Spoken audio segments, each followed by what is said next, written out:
நடிகை தேவயானியை டிவி பக்கமும் பார்க்க முடியவில்லை, சினிமாவிலும் பார்க்க முடியவில்லை. சொந்த படம் எடுத்த தோல்வியால் ஒருவேளை முழு நேர குடும்ப தலைவியாகிவிட்டாரோ என்று கோடம்பாக்கம் நினைத்துக் கொண்டிருக்க, அவரோ கூலாக டீச்சர் வேலைக்கு போய்க் கொண்டிருக்கிறாராம். இது பற்றி ஒரு தனியார் பத்திரிகைக்கு அவர் அளித்திருக்கும் பேட்டியின் மூலம் இது தெரிய வந்துள்ளது. அண்ணா சாலை சர்ச் பார்க் கான்வென்டில் தான் தற்போது 4ஆம் வகுப்பு மாணவிகளுக்கு டீச்சராக இருக்கிறாராம் நடிகை தேவயானி. இது பற்றி பேசியிருக்கும் தேவயானி, என் குழந்தைகளுக்கு டியூஷன் டீச்சர் கிடையாது, நானே தான் டீச்சர். அவங்க ப்ராஜெக்டை தினம் தினம் நான் தான் போட்டு கொடுப்பேன். அப்படியே ஃப்ரீயா இருந்த டைம்ல டீச்சர் ட்ரைனிங் கோர்ஸை ஒன்றை முடித்தேன். அந்த படிப்பிற்காக 6 மாசம் ப்ராஜெக்ட் ஒர்க் பண்ணி எக்ஸாம் எழுதினேன். எந்த பள்ளிக்கூடத்தை போய் கேட்பதுன்னு குழப்பமா இருந்துச்சு.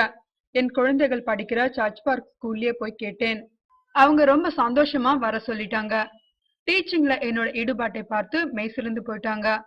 பிரின்சிபலுக்கு ரொம்ப ஷாக். என் பிராக்டிகல் முடிஞ்ச பிற்பாடு ஒரு நாள் ஸ்கூல்ல இருந்து போன் வந்துச்சு. மிஸ் ஒருத்தவங்களுக்கு கல்யாணம், நீங்க தற்காலிகமா வந்து கிளாஸ் எடுக்க முடியுமான்னு கேட்டாங்க. நானும் கட்டாயம் வரேன்னு சொல்லிட்டு மறுநாள் டீச்சர் வேலைக்கு போய் கிளம்பிட்டேன்.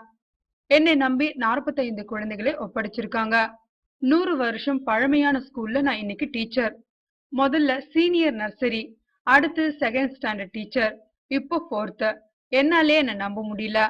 நர்சரியில இருந்து +2 வரைக்கும் நிறைய பிள்ளைங்க படிக்கிறாங்க. ஒவ்வொரு நாளும் ஒரு குழந்தைக்கு பர்த்டே. டெய்லி ஒவ்வொரு குழந்தையும் என்கிட்ட வந்து பர்த்டே மிஸ், சாக்லேட் எடுத்துக்கோங்கன்னு சொல்றாங்க.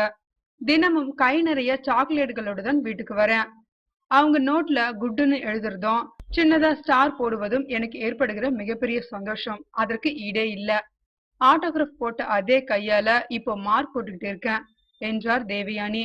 தேவயானை திரையில் பார்க்க முடியாமல் அவரது ரசிகர்களுக்கு வேண்டுமானால் வருத்தமாக இருக்கும். அதான் தினம் தினம் நம்மளுடைய குட்டீஸ்கள் தேவயானியை ரசிக்கிறார்களே.